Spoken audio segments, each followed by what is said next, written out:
My name is Valerie Kent. I'm 33 years old. I never imagined I'd be standing outside my parents' house, holding a homemade lasagna, only to realize I was never meant to walk in. I rang the bell. No answer. Then I heard voices inside. My parents. My brother. "She's easy to manipulate," my mother said. "Just say the roof needs fixing. She won't ask questions," my father added. I stood there frozen. Then I set the lasagna on the doorstep and walked away. "If I'm just a tool to them," I whispered, "then maybe it's time I stop fixing things." Before I share the rest of this story, let me know where you're watching from. And if you've ever felt like the outsider in your own family, hit like and subscribe for more real stories about betrayal, boundaries, and becoming your own person. I wasn't always the outsider. For years, I believed I was the glue holding our family together. Every Sunday, without fail, I'd leave my apartment in Manhattan and drive 2 hours upstate to my parents' home. I always brought something with me: roast chicken, fresh bread, lasagna. My mom used to say I made it better than she ever did. That was before she stopped saying things like that. Those dinners became tradition, or maybe more like obligation. I'd arrive early, cook, set the table, pour the wine. By the time everyone sat down, the food was ready, the mood was warm, and my parents acted like the perfect hosts. But it was always me in the kitchen, me remembering who liked their salad without onions, who hated mushrooms, who was allergic to nuts. And Tyler, my brother, he never lifted a finger.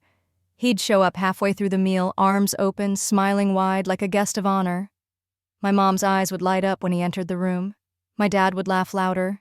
The air would shift just slightly, like I didn't matter quite as much anymore. I used to brush it off. I told myself, they love him too. That's good. That's what family is. But deep down I started noticing the cracks, like how Tyler always forgot his wallet when the check came, or how he'd casually mention a new business idea, one more investment that somehow involved me footing the bill. Still, I gave. Because that's what I thought love looked like: unquestioning, unconditional, endlessly forgiving. My friends in the city used to ask me, "Why do you go back every weekend?" I'd laugh and say, "Because I want to." But that wasn't the whole truth. I went back because I was afraid that if I stopped, they'd forget me. That if I wasn't useful, I wasn't needed. And if I wasn't needed, then who was I to them? Funny how a lasagna in a hallway can answer questions you've been too afraid to ask for years. That night, I drove back in silence. No music, just the hum of the tires and my own thoughts. I didn't cry. Not yet. Shock has a way of making the world too quiet. I got home and placed the lasagna dish in the sink. The edges were still warm. That's when the memories started pouring in. My hands slicing tomatoes at 12 years old, trying to mimic my grandmother's sauce. My mother standing beside me, correcting my grip. Her saying, "Cooking for people is how we show love in this house." Was that ever true? Or had I just been serving warmth to people who only ever gave me cold shoulders? I curled up on the couch with a blanket, the city lights blinking through the window. I kept hearing her voice. "She's easy to manipulate." It didn't even sound like her anymore. It sounded like a stranger I had once trusted with my whole heart. I didn't sleep that night. Instead, I opened a blank notebook and wrote one sentence across the top: "What if I chose myself?" The next Sunday came, and for the first time in 10 years, I didn't go. No lasagna, no drive, no Valerie. I waited to see if anyone would notice. A call maybe, a message, nothing. Monday passed, Tuesday. By Friday, I got a single text from my mother. "Hope everything's okay. Tyler mentioned you might be busy." Busy. That word sat heavy on my chest. I wasn't busy. I was unraveling. But maybe that's what I'd always been to them. A placeholder, a dependable service. Someone who appeared week after week with warm food and a soft smile. Not because they asked, but because I thought that's what love demanded. That week, I kept looking back, mentally rewinding old Sundays, now seeing things I'd never let myself see before, like how my father would walk past me as I cooked, barely acknowledging me, or how Mom would take credit for the meal, saying, "We made this together," even though her hands never touched a cutting board. And Tyler, he had perfected the art of the charming interruption, always arriving late, but never too late to grab the biggest slice. He'd lean over and say things like, "You know, you really should think about opening a restaurant," with a smirk that never quite felt like praise. Just enough sweetness to pass as affection, just enough sharpness to remind me where I stood. I wasn't the guest. I wasn't even family, not really. I was the help, the buffer, the one who paid the bills no one talked about and fixed problems no one wanted to own. I remembered one particular Sunday when Tyler had accidentally let it slip that he needed a new car. His old one had mysteriously broken down just after a night out. Mom sighed dramatically, Dad rubbed his temples, and I, stupid, eager me, I offered to co-sign the loan. No one even asked. I just filled the silence like I always did. And now, here I was, alone in my apartment, thinking about a family that never asked if I was okay. I started noticing how quiet my home actually was. No buzzing phone, no needy requests, just space, stillness. And for the first time, it didn't scare me. It comforted me. I made dinner for one. Nothing fancy, just pasta and roasted vegetables. But I plated it with care, poured myself a glass of wine, and lit a candle. I sat down at my own table, and I didn't feel lonely. I felt unburdened. The next morning, I logged into my bank account. The monthly transfers were still set. Automatic payments for my parents' utility bills, for Tyler's temporary business loan, and even a storage unit no one had claimed in years. I stared at the list. What if I turned them all off? Would the world crumble? Would they even notice until something stopped working? That night I dreamed I was back in their kitchen, cooking. But this time no one came to eat. The table was empty, the house was dark, and I just stood there, holding a tray of food that no one wanted. I woke up with tears on my pillow. It was grief, but not for what I'd lost, for what I had accepted all those years, a role I never auditioned for, a burden I was never meant to carry. And the quiet truth echoed in my mind. They didn't love me for who I was. They loved me for what I gave. The funny thing about being useful is that it becomes expected. After skipping just one Sunday, my inbox began to fill, slowly at first. My mother sent a photo of the lasagna dish I'd left behind. No caption, just the image, crusted and empty, like a silent rebuke. A few days later, my father forwarded an email about the leaking roof. "Just in case you know someone reliable," he wrote. And then Tyler called. Or rather, he butt-dialed me twice in one day. When I finally picked up, he acted surprised. "Oh hey, since I've got you, can you talk to your bank rep about refinancing something for me?" "No, hello. No, how are you?" Just a request dressed in casual charm. It used to work. That soft manipulation. The kind that makes you feel needed while it quietly erodes your boundaries. But this time, I didn't offer. I told him I was busy. And I was. Not in the way they assumed. I wasn't swamped with work or traveling. I was busy feeling. Busy sifting through years of quiet resentment I'd buried under casseroles and grocery runs. I started going back through my bank statements. Line by line, transfer after transfer. Thousands of dollars that had quietly disappeared into their lives. Rent money for Tyler after his third failed startup. A new washer for Mom. Dad's surprise dental procedure. Birthday gifts for everyone, even when I wasn't invited to the party. And yet not once had anyone said thank you. Not once had they asked if I could afford it. Or worse, if I wanted to. Somewhere along the line, I had become their invisible insurance policy. Not out of malice, maybe, but out of convenience. I was the responsible one. The one who had it together. That's what they said when introducing me to others. What they really meant was, the one we can lean on without guilt. And I played my part. God, I played it well. I'd show up with groceries, fix the Wi-Fi, write checks, refill prescriptions. I even handled their taxes for 3 straight years. But I couldn't remember the last time anyone asked me how I was doing. Not in passing. Not in a holiday card. Not once. I started writing a list. Not of what I'd given, but of what I'd given up. Vacations I'd canceled to be available for family emergencies. Relationships that didn't last because I was too tied to home. Weekend classes I skipped because Tyler needed a loan by Monday. And always, always that quiet voice in my head saying, "It's okay. One day they'll see. One day they'll understand how much you care." That day never came. What did come was fatigue. Not the kind that sleep fixes, but a deep soul tiredness. A kind of hollow ache that builds when you give and no one notices the pieces falling off of you. I stood in my kitchen one evening stirring sauce I didn't want to eat, when a memory came rushing back. I was 17, crying in my childhood bedroom over a breakup. My mom knocked on the door, opened it just enough to say, "If you're going to cry, at least keep it quiet. Your brother's trying to study." Even back then, my pain was too inconvenient. I turned off the stove, let the sauce go cold, and for the first time in years I said it out loud. I don't think they love me, not really. They love what I do for them. It wasn't a dramatic moment. No tears, no shouting, just a quiet truth, finally spoken. And the silence that followed? It felt like a beginning. After a while I stopped checking my phone on Sundays. That simple habit, once so automatic, felt foreign now. I didn't want to see pictures of dinner I wasn't at or family updates I was no longer part of. My apartment was quiet, and for the first time in my life, that quiet felt like peace, not punishment. Weeks passed, then months, and no one came knocking. No one said, "We miss you." No one said, "Let's talk." Instead, I started getting group texts about birthdays I wasn't invited to. A blurry photo of Tyler blowing out candles. My mother standing behind him beaming. My name wasn't mentioned. Not even a "wish Valerie could be here." I stared at the screen for a long time. And then I hit delete. That's when it really sank in.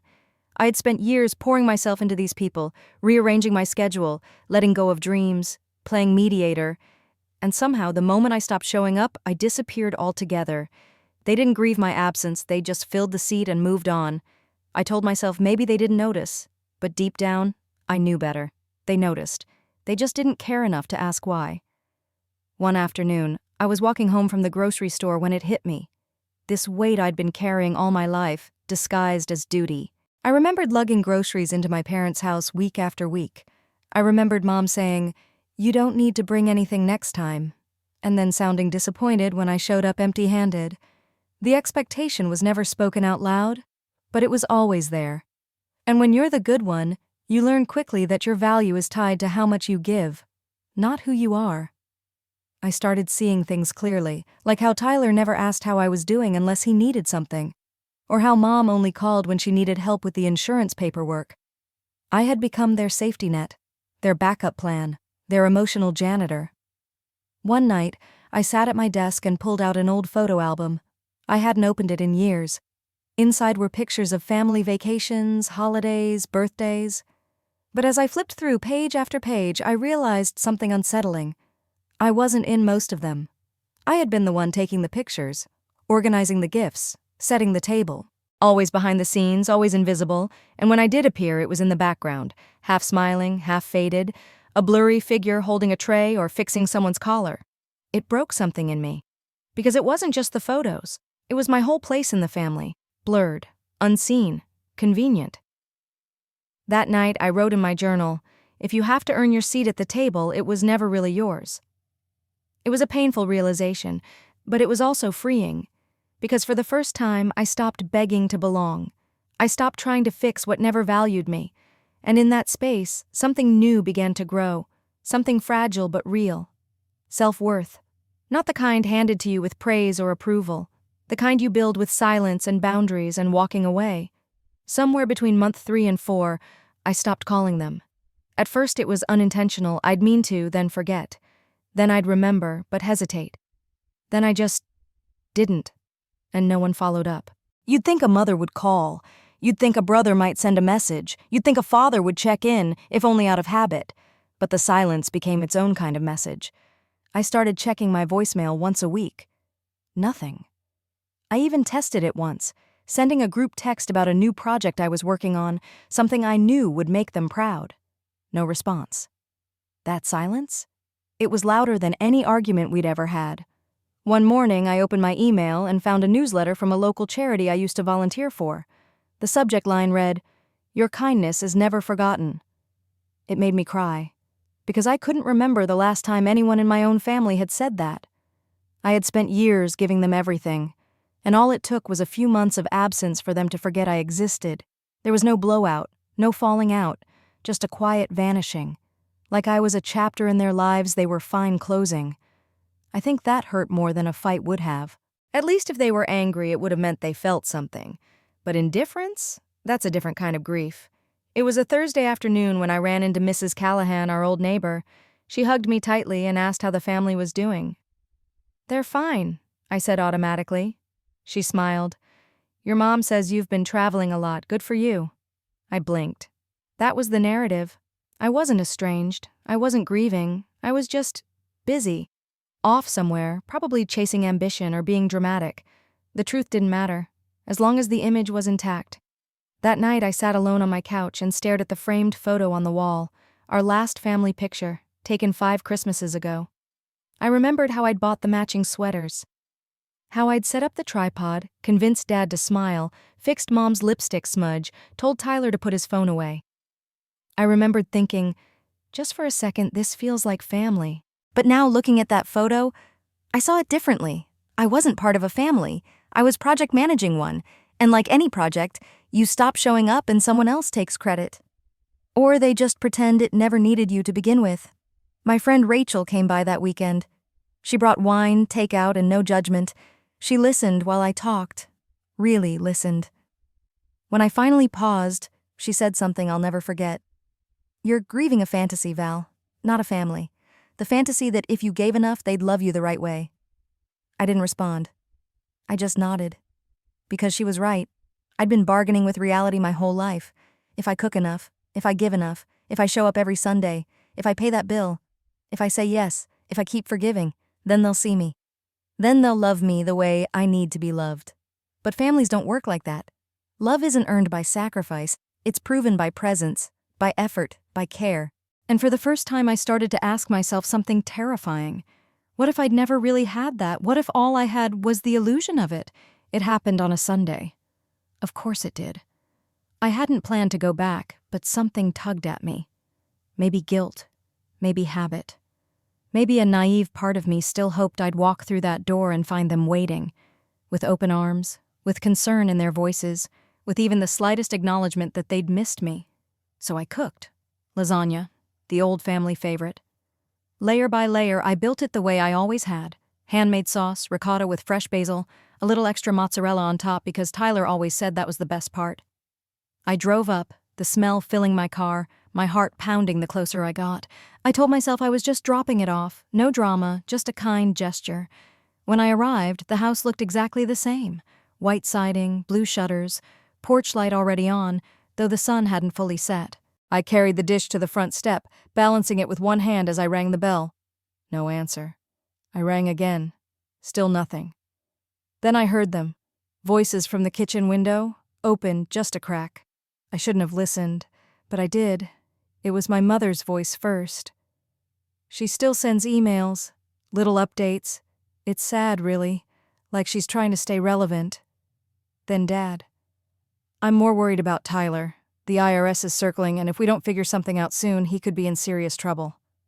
My mother again, with that tone she uses when pretending to be delicate. "Well, we could ask Valerie. She'd believe it if we told her we needed help fixing the roof or something." Silence. Then Tyler's voice, low and casual. "She's easy to play. Just mention family and she melts." They all laughed. That sound, it wasn't cruel, it was casual, familiar, like they'd had this conversation before. I didn't move. I didn't cry. I just stood there, lasagna still in my hands, heat rising from the foil like steam from a wound. They weren't plotting to hurt me. That would have at least made me feel important. No. I was just a tool, a predictable response, a convenience. I placed the dish gently on the porch. Then I walked down the steps, across the lawn, and back to my car. As I reached for the door handle, I heard the front door open behind me. I turned. It was my mother. She looked surprised to see me, but only for a second. Then she smiled like nothing had happened. "Valerie, you didn't call. We weren't expecting you." I stared at her. She gestured toward the house. "You're welcome to come in, of course." I shook my head. "No," I said. "I just came to drop something off, like always." She tilted her head. "Is something wrong?" I smiled. Not because I was okay, but because the pretending was finally over. "No," I said again. "Everything's exactly as it should be." And I got in my car, drove away. That night I sat on the edge of my bed and stared at my hands. The same hands that had baked every birthday cake, that had written every check, that had scrubbed their floors and held their pain. I whispered to no one, "I'm done." Not in anger, not even in sadness, just in truth. And when the tears came, they weren't from heartbreak. They were from release. Because sometimes, the most powerful thing you can do for yourself is to finally believe what people have been showing you all along. The morning after I heard them speak about me like I was some gullible ATM with a pulse, I couldn't get out of bed. Not because I was sad, because I was empty. My body felt like someone had turned down the volume on my entire life. Everything was muffled. The city noise outside, the ding of my phone, even the sunlight sneaking in through the blinds. I didn't cry. I didn't scream. I just lay there, blinking, letting the silence crawl over me like a second skin. By noon, I managed to sit up. I dragged myself to the kitchen and poured cereal into a bowl. Dry, no milk, just something to chew so my jaw could pretend life was normal. That entire week blurred into one long stretch of gray. I skipped work, ignored emails, missed 2 meetings with clients I used to impress effortlessly. Rosa, my boss, left a voicemail on day 4. "Hey Val, just checking in. Take all the time you need. Lisbon's still looking for a senior designer, by the way. No pressure, just think about it."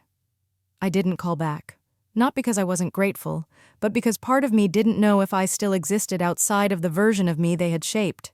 If I wasn't the fixer, the reliable one, the Sunday cook, then who the hell was I? That question haunted me. At night, I stopped brushing my hair. I'd sit on the edge of the bathtub and just stare. Sometimes I ran the water just to hear a sound that wasn't coming from inside my head. I didn't tell anyone what happened. Because how do you explain that your heart broke without a single argument, that it shattered in the silence of people you trusted, laughing about how little you meant? One night, I scrolled through my phone out of habit. I landed on Tyler's contact. His name popped up beneath a list of recent transactions. Venmo, Bank of America, Zelle, all him, all me, thousands, and it hit me like a wave. I wasn't grieving a brother, I was grieving an illusion of one. I clicked block. Then I opened my banking app. I canceled every automated transfer, utilities, rent supplements, his car loan, a savings account Mom and Dad never contributed to but insisted had sentimental value. One by one, I cut the cords. As I tapped the final confirmation, my hands shook. Not from fear, from relief. It felt like pulling IV lines out of my soul, finally refusing to let them keep draining me, drop by drop, until there was nothing left. The next day, I forced myself to go into the office. I wore sunglasses even though it was cloudy. I didn't want anyone to see the lack of light in my eyes. Rosa spotted me immediately. She didn't ask questions. She just handed me a coffee and said, "Glad you're here." We sat in silence in the meeting room. After a while, she slid a folder across the table. Lisbon's expanding. They want someone who knows how to rebuild from scratch. Someone who understands grace under pressure. Someone who can lead without ego. I looked at her. She smiled. "You're that someone." I didn't say yes, not yet, but I didn't say no. That night, I walked home instead of taking the train. I passed by a bookstore and stood in front of the window. There was a notebook on display. Its cover was simple. White linen, no title. I walked in, bought it, and wrote one sentence on the first page. "My value does not depend on how easy I am to use." And just like that, the fog began to lift. I wasn't healed, but I was awake. And I was done pretending that loyalty meant sacrificing myself. 2 days after canceling all the transfers, I walked into my bank with a folder full of documents and a heart beating louder than I cared to admit. The woman behind the desk smiled politely and asked how she could help. I took a breath. "I need to restructure everything," I said. "New accounts, personal protections, separate from any linked family members." She blinked for a moment, then nodded. "Of course, let's get started." As we clicked through tabs and forms, I felt something I hadn't felt in months, maybe years. Control. It was subtle but powerful, like shifting the steering wheel back into your own hands after coasting on autopilot for too long. I updated beneficiaries, closed shared savings, put passwords on everything. When she offered me a coffee halfway through, I declined, not because I didn't want one, but because I didn't want to be interrupted. For the first time, I wasn't reacting. I was planning. The final step was adding a security freeze. No one could open a credit line in my name again, not even Tyler, who once memorized the last 4 digits of my social for emergencies. When I left the building, the air outside felt different, sharper, brighter. As I walked back to my office, I passed by a glass window and caught my reflection. Same coat, same bag, same tired face. But something underneath had shifted. I looked like a woman who had just stopped handing out the keys to her life. Back at work, Rosa pulled me into her office. "So," she said, sipping her tea. "Lisbon." I smiled. "I'm thinking about it." Think faster, she said. They're asking for you by name. I laughed for the first time in weeks. That night I poured myself a glass of wine and sat on the floor of my apartment with a shoebox of old letters and receipts. Years of financial gifts that were never repaid. Handwritten notes from my mother thanking me for the loan for Tyler's medical bills, which I later found out had gone toward a failed bar venture. One card stood out. A birthday note from Tyler, 4 years ago. Thanks for being the backbone of this family. You always come through, don't ever change. At the time, it had made me smile. Now, I saw it for what it was. A compliment wrapped in a chain. Don't ever change. Translation? Stay exactly where we need you. Stay quiet, stay giving, stay convenient. I ripped the card in half and dropped it in the trash. I wasn't angry, I was finished. Later that week, I met with a lawyer, a woman named Naomi, sharp, warm, and not easily impressed. I told her I wanted to protect everything, my income, my property, my name. Family issues? She asked gently. Just some overdue maintenance, I replied. She nodded like she'd heard that 1,000 times. We drafted new estate plans. We discussed living wills. She helped me file documents that guaranteed no one could make financial decisions on my behalf without my direct consent. At the end of the meeting, she looked me in the eye. Let me guess, she said. You've always been the reliable one. I smiled. Not anymore. On the subway ride home, I felt lighter, like I'd been carrying someone else's luggage for years, and I'd finally stepped off the train without it. But I also knew something else. They'd come for me eventually, not out of love, but out of habit. And when they did, they'd find a different version of me, one who no longer bled just to keep the peace. One who understood that loving someone didn't mean letting them burn your house down and then asking for more matches. I didn't know what the next call would be, but I knew what my answer would sound like. Strong, clear, and, for the first time, mine. The call came on a Thursday afternoon. I was sketching ideas for a beach house remodel, sunlight pouring across my desk, when my phone lit up with Tyler's name. I stared at it for a second, thumb hovering. I should have ignored it, but old habits die hard. Hey, Val, he said, his voice full of casual charm, like we'd just spoken yesterday. I waited. He filled the silence. Just checking in. You've been quiet lately. Everything good? I smiled to myself. The concern in his tone was so performative it practically squeaked. I'm fine, I said. Busy. Yeah, I get that. Listen, this is awkward, but I wouldn't ask if it wasn't important. There it was. He went on to explain. There was an issue with his taxes, a backlog with the IRS, some late fees piling up, and his accountant was being difficult.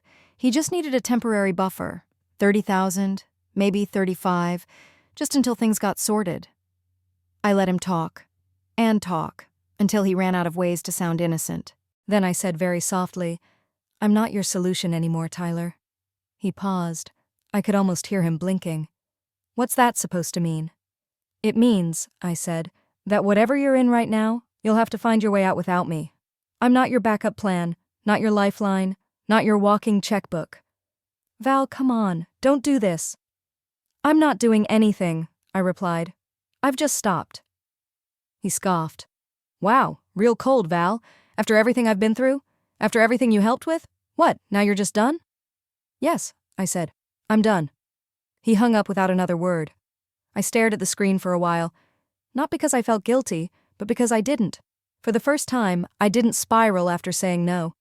That same evening, I stayed late at the office, catching up on work. Around 8, my assistant popped in and said, There's a woman here asking for you. Says she's your mother. My stomach dropped. I walked to the front slowly. Elaine was standing in the lobby in her usual tailored coat, holding a gift bag and wearing that tight, brittle smile she used when she wanted to appear composed. Valerie, she said with a soft breath. I was in the neighborhood. That was a lie. My office was 45 minutes from her house. She held out the gift bag. I didn't take it. I heard about your conversation with Tyler, she continued. He's upset. You didn't have to be so harsh. I folded my arms. Did he tell you why I said what I said? She hesitated. He said you were different lately. I nodded. I am. She stepped closer. You don't understand, sweetheart.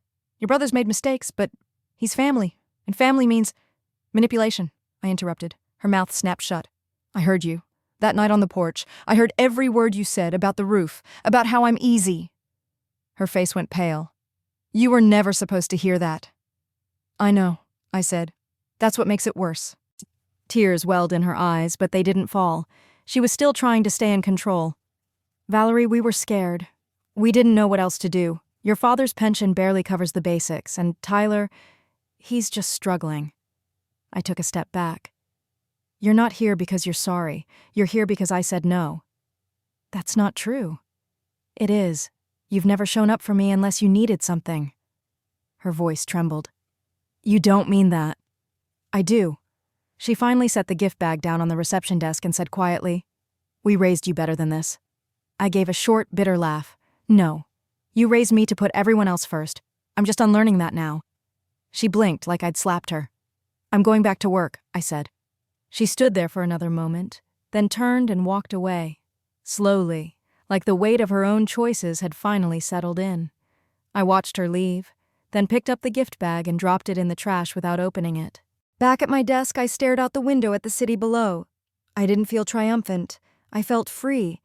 And sometimes that's the most radical feeling of all. The envelope was plain, no return address. It was sitting in my mailbox one morning, nestled between an electricity bill and a coupon flyer.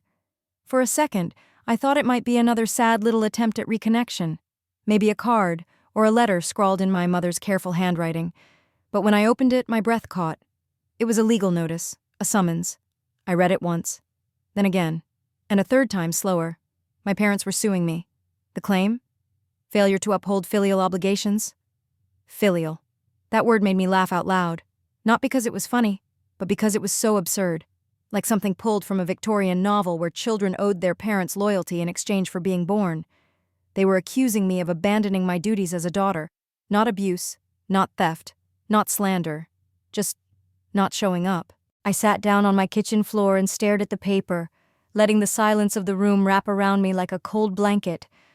I thought I'd reached the bottom of their betrayal. But they had saved one more humiliation for the finale. I texted Rosa and told her I wouldn't be in that day. Then I spent the next hour letting the news sink in. Not just that they were willing to take legal action against me, but that they believed they had the right to.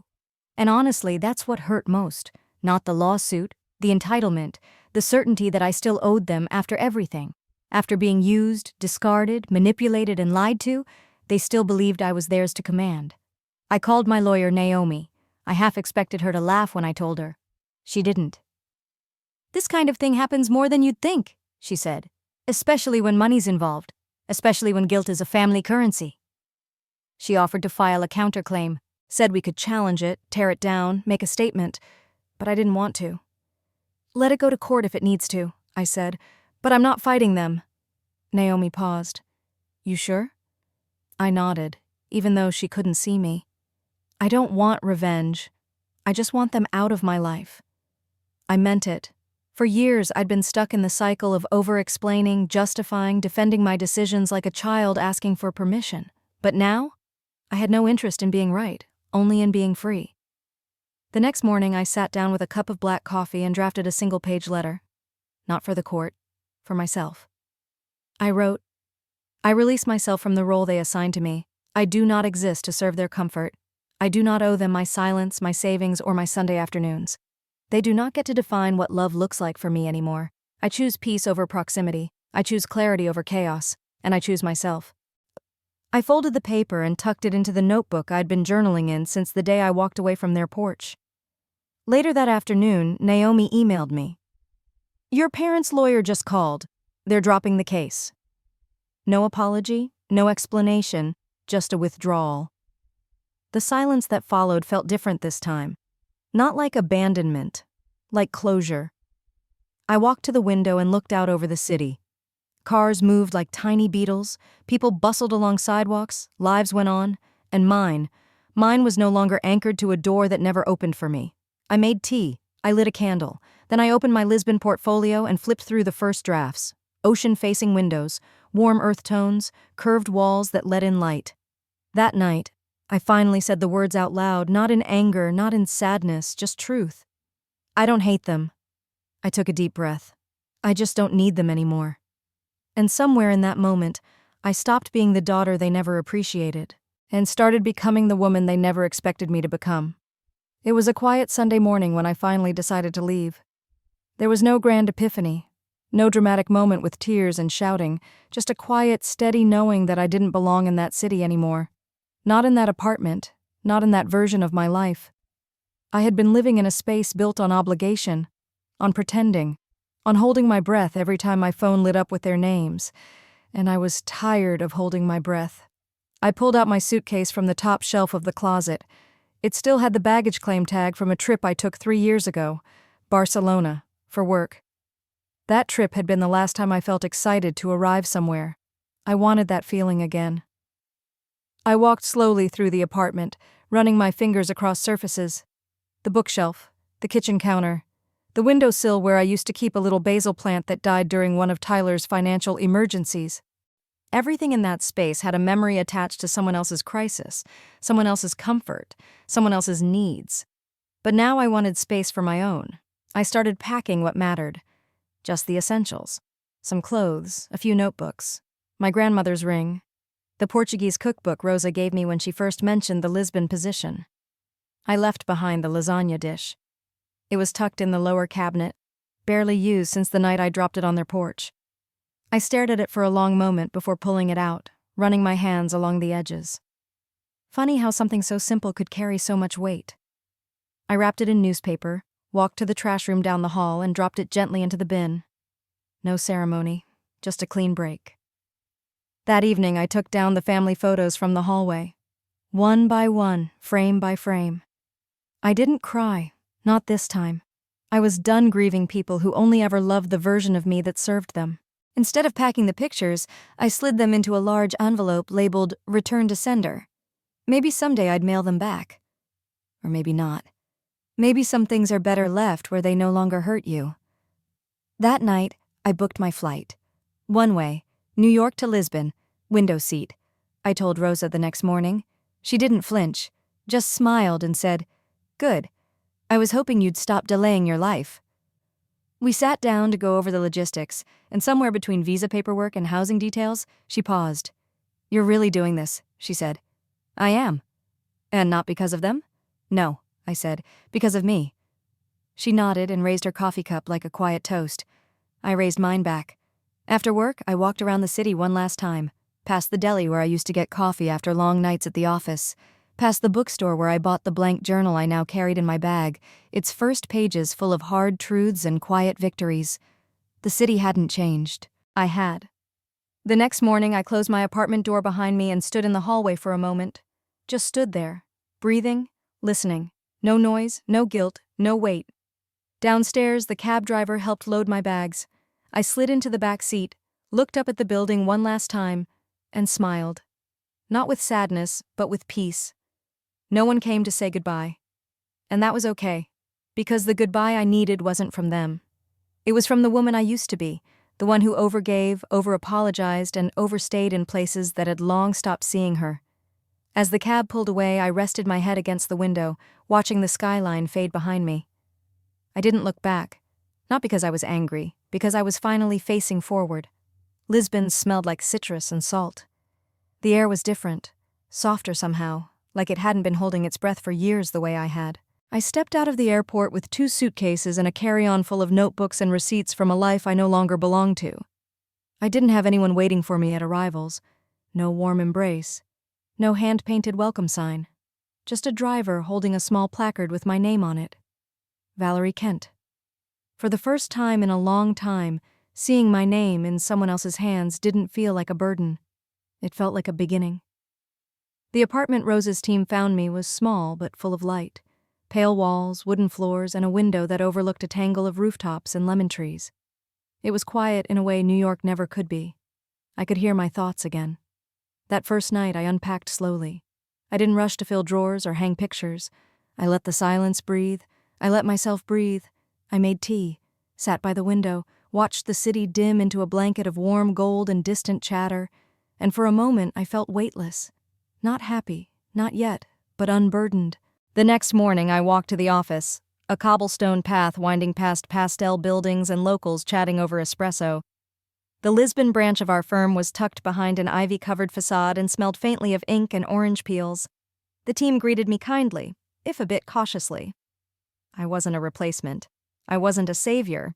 I was just new. And that was enough. Rosa had prepped them, of course. "She's sharp," she'd probably said. "A little guarded, but give her space." They did. I spent my first week listening more than talking, watching how the team collaborated, how the city moved. There was a rhythm here that had nothing to do with hustle and everything to do with presence. People paused. They looked up from their phones. They noticed each other. No one asked me what I could give them.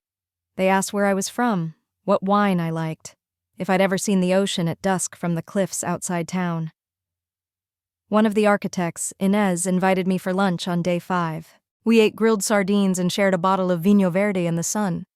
She told me about her mother's garden and how the soil changed after a wildfire. "You can still plant," she said. "You just have to know what roots will hold." I smiled at that. Not because I had a clever response, but because I understood it in my bones.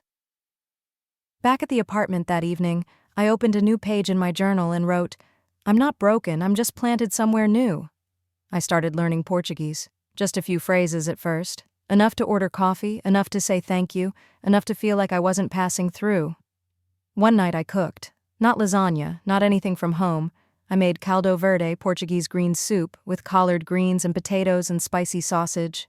The recipe was simple, earthy, honest. I ate alone, barefoot with the window open and the radio humming a slow, unfamiliar song. And for the first time in years, I wasn't waiting for someone to text, or call, or ask for something. No one did. And that quiet? It wasn't lonely, it was mine. I was slicing oranges in the kitchen when the notification lit up my phone. One new email, from an address I didn't recognize at first, but the subject line stopped me cold. "You should know what happened." I opened it. It was from Lila, an old friend from high school, someone I hadn't spoken to in years but who still followed my life in quiet, distant ways. She didn't write much, just a few lines. "Hey, Val, I know things were complicated, but I thought you deserved to know. Tyler was arrested last week. Tax fraud. The story's starting to circulate. Your parents sold the house to help cover legal fees. I'm so sorry. Hope you're okay." I stood in the middle of the kitchen, knife in one hand, citrus juice stinging my skin. But I didn't drop the blade. I didn't cry. I didn't even flinch. I just breathed. Not deeply, not dramatically, just a steady, even breath. In, out. I read the message again, slowly. Tyler, fraud, the house, gone. It wasn't shock that hit me. It was a strange kind of stillness, like I had already grieved this. Like the collapse had already happened long ago, and now I was just watching the final pieces settle. I set the knife down and walked out to the little balcony that overlooked the alley below. Laundry fluttered between windows. A cat slept on a tiled roof. Somewhere nearby, someone was playing a fado tune on an old guitar. It all felt so distant from the chaos of that email. And that distance? It felt like a gift. I wasn't in that world anymore. I wasn't the one fixing it, cleaning it up, offering bailouts and soft landings. That wasn't my fire to put out. That wasn't my mess to clean. That wasn't my family anymore. They had become something else entirely. A story I used to belong to. I sat with the email for a while, letting the words settle into their proper places. No anger rose up. No rush to call, to confirm, to ask why. I didn't need to know the details. I didn't need to play detective or rescuer. I closed the email, deleted it. Then I poured a glass of cold water, finished slicing my oranges, and brought them to the table where I had a sketch laid out for a coastal hotel renovation. I picked up my pencil and kept working. That night, I wrote in my journal, "They fell, and I did not reach out. That isn't cruelty, that is growth." Later, just before bed, I reread a line I'd scribbled weeks ago when I first arrived. "If they ever need me again, they'll find someone else standing where I used to be." Now I understood what that meant. They might call someday. They might not. But if they did, they wouldn't find the girl with the lasagna standing outside the door, hoping to be let in. They'd find a woman who had built her own house, in her own city, on her own terms. And she wouldn't be asking for a seat at their table. She'd be inviting others to hers. There was a time I would have rushed to fix everything, to wire money, to explain it all away, to protect their dignity, even when they never protected mine. But now, I just sat on my balcony, watching the light shift across the Lisbon rooftops. There was no email I needed to send, no phone call I had to make, nothing left to mend. And the silence, this time, was not a punishment, it was a choice. One afternoon, I opened my journal and read through the pages I had filled since arriving here. Each entry marked a turning point, a small rebellion, a piece of myself reclaimed. That night, I turned on a voice recorder. I didn't know who I was speaking to, maybe to myself, maybe to the version of me that once believed love meant sacrifice, or maybe to someone out there who needed to hear what I had never been told. I spoke softly but clearly. Love without respect is not love. It's quiet violence dressed as loyalty. And I lived in that silence for far too long. I thought being the one who gave the most meant I was strong, but strength isn't staying where you're unseen. Strength is walking away before you disappear completely. I paused, listening to my own breath. Then I continued. I didn't leave because I stopped loving them. I left because I started loving myself. I didn't walk away to hurt them. I walked away so I could live. I hit stop. No one would ever hear that recording, probably. But that didn't matter. I had spoken it. And when you've spent your whole life keeping quiet for the sake of peace, speaking the truth becomes its own kind of revolution. The morning I decided to let it all go, Lisbon was quiet. I opened the windows and let the breeze move through every room in my apartment. It carried the scent of jasmine and something else I couldn't name. Something clean, unwritten. I made coffee, strong and black, and walked barefoot from room to room. I touched every surface as if saying goodbye not to the apartment, but to the person I had been when I first walked into it. The woman who had arrived carrying heartbreak in her carry-on. The woman who had needed silence to remember who she was. She had served her purpose. Now, it was time for someone new to step forward. I pulled out 2 boxes from the closet and began to pack. Not just clothes and books, but old emotions I didn't need anymore. I found a scarf my mother had given me, folded perfectly like the approval I used to crave. I didn't pack it.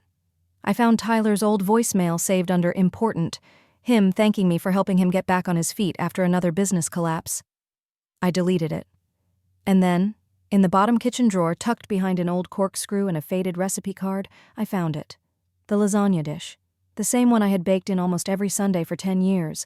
The one I had carried to their doorstep the night I finally heard the truth. I held it for a long time. It wasn't just a dish. It was a container for every unspoken hope I had ever brought into that house. A symbol of warmth I kept offering in return for being seen.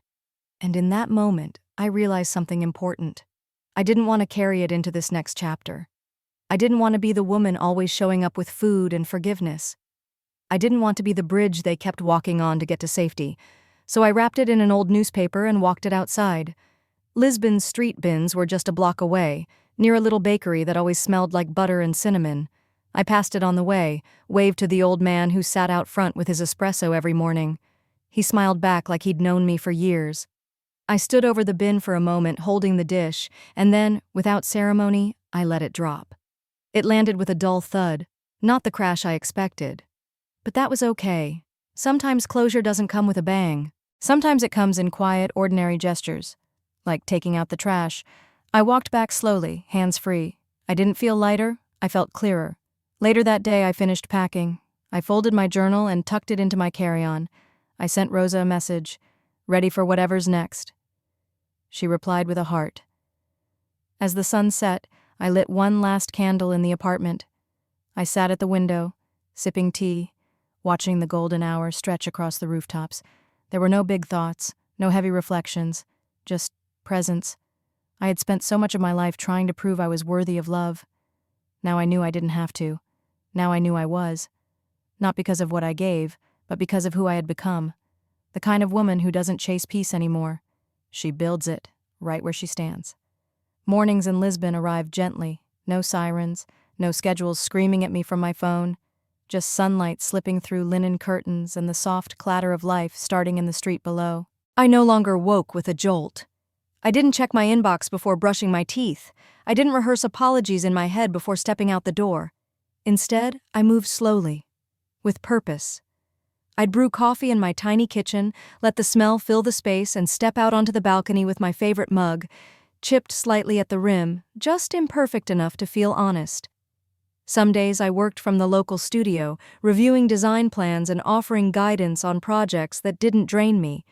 Other days I took long walks without a destination, letting my feet rediscover how to be curious again. People in Lisbon didn't rush. They didn't apologize for taking up space.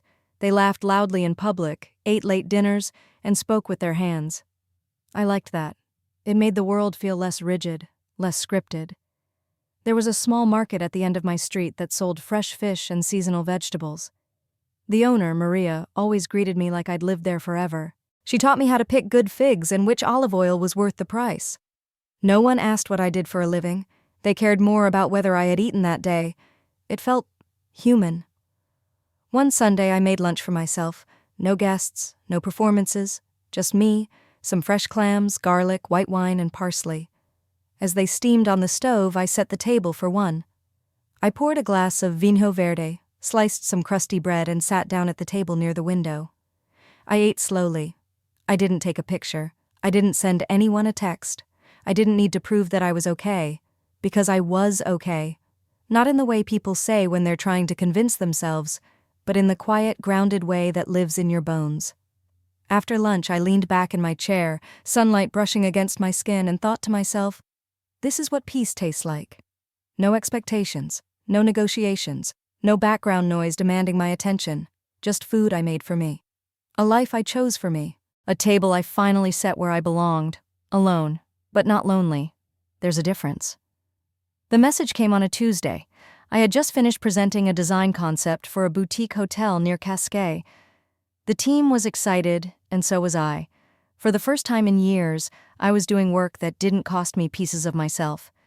That afternoon, while sipping espresso outside a cafe, my phone buzzed with a name I hadn't seen in a long time. It wasn't Tyler. It wasn't my mother. It was Alyssa, an old friend from New York. One of the few who had seen how tangled my family really was. We hadn't spoken since I left. The message was short. Hey, not sure if you've heard. Tyler was sentenced last week, 3 years. Fraud. Your parents sold the house. Just thought you should know. Hope you're doing well. You deserve peace. I stared at the screen for a long time.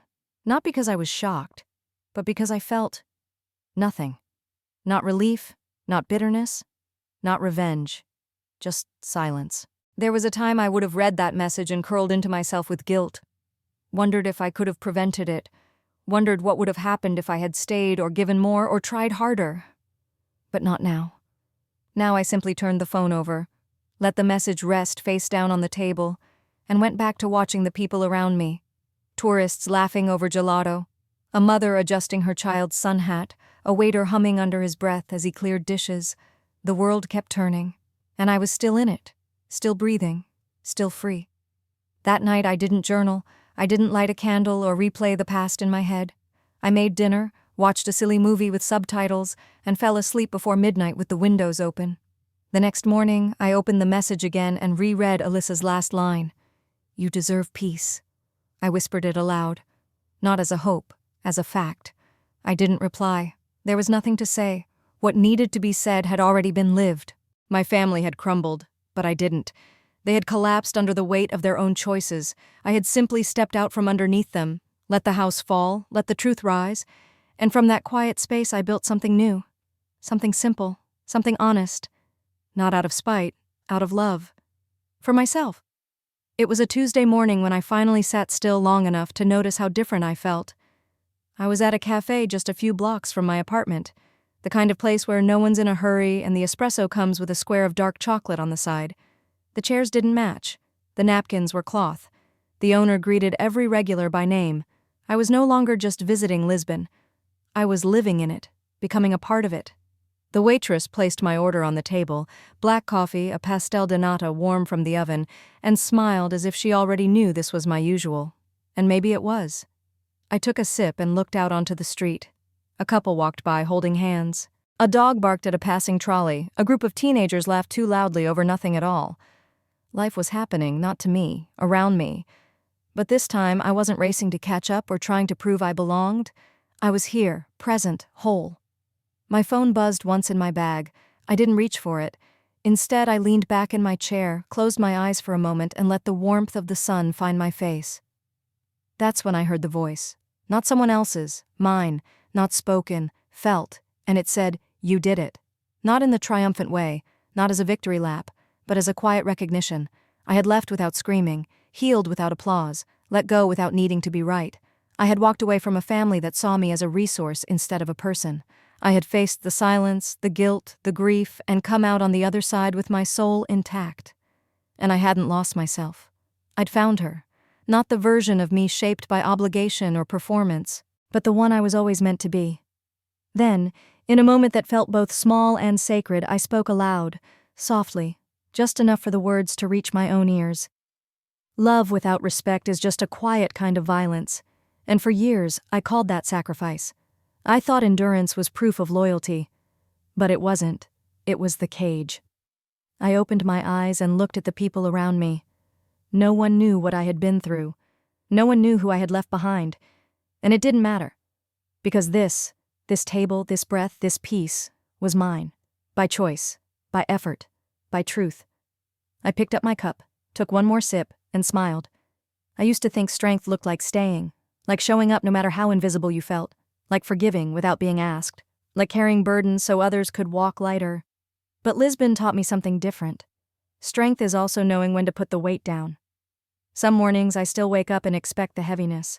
The invisible to-do list running in my mind, the emotional debts I used to collect without interest. But then, I open the window, let the sea breeze in, and remember, I don't owe anyone my suffering. One night I was journaling by candlelight when a sentence came out without me meaning to write it. What I thought was love was just obligation dressed up in tradition. I sat with that line for a long time. Because it wasn't written in anger, it was written in clarity. I had spent so many years mistaking endurance for affection, thinking the more I gave, the more worthy I became. But now I knew. Love doesn't require you to disappear. Love sees you. Love respects your limits. Love doesn't raise its voice when you finally say no. The family I left behind wasn't evil. They were just broken in ways I could no longer hold together. And that doesn't make me heartless. It makes me whole. Sometimes healing doesn't look like a grand transformation. Sometimes it looks like drinking your coffee in silence without expecting a phone call. It looks like walking through a street without rehearsing apologies in your head. It looks like peace that doesn't need to be earned. I didn't run away. I walked toward myself, and every step, every goodbye, every slammed door, every moment of doubt brought me closer to the version of me I never thought I'd get to meet. The woman who chooses herself, not out of spite, out of wisdom. Some people say family is everything, but I've learned that everything means nothing if it comes without respect. I used to think love meant selflessness, that giving until it hurt was noble, that sacrificing your needs was part of being a good daughter, a good sister, a good woman. But that kind of love, the one that asks you to shrink, to stay quiet, to serve and never question, it's not love. It's control disguised as care. And I know what that feels like. To be praised for being the strong one while silently falling apart. To be applauded for your kindness, but only when it serves others. To be told you're loved, but only if you don't make things uncomfortable. Real love doesn't require you to prove yourself over and over again. Real love says, I see you, I hear you, you don't have to earn your place. When I left, I wasn't looking for revenge. I didn't need an apology. I didn't want them to hurt the way they hurt me. I just wanted them to stop expecting me to bleed for their comfort. Somewhere along the way, I stopped trying to explain my absence. I stopped crafting gentle excuses and softened truths. I stopped pretending their silence didn't wound me. And I started building something else, a life, on my own terms. A life where I could say no without guilt. Where my worth wasn't measured in dollars sent or dinners made or emergencies handled. A life where I didn't have to trade my peace to be someone's version of good. If you've ever been made to feel like love should cost you your self-worth, hear me now. It doesn't. If you've been told that being loyal means staying no matter how much it hurts, hear me now. It doesn't. If you've ever wondered whether you're the problem because you finally chose yourself, hear me now. You're not. The truth is, choosing yourself is not betrayal. It's survival. And maybe, just maybe, it's the most honest kind of love there is. Valerie sat at her usual table by the window in the Lisbon cafe. A soft breeze rustled the napkin beside her espresso. She was alone, but not isolated. Present. Peaceful. She stirred a bit of cinnamon into her coffee, took a sip, and let her eyes wander, not in search of anyone, but simply to witness the morning. She no longer wore the heaviness of her past. It didn't cling to her shoulders. It didn't echo in her footsteps. She had shed it, not in anger, but in understanding.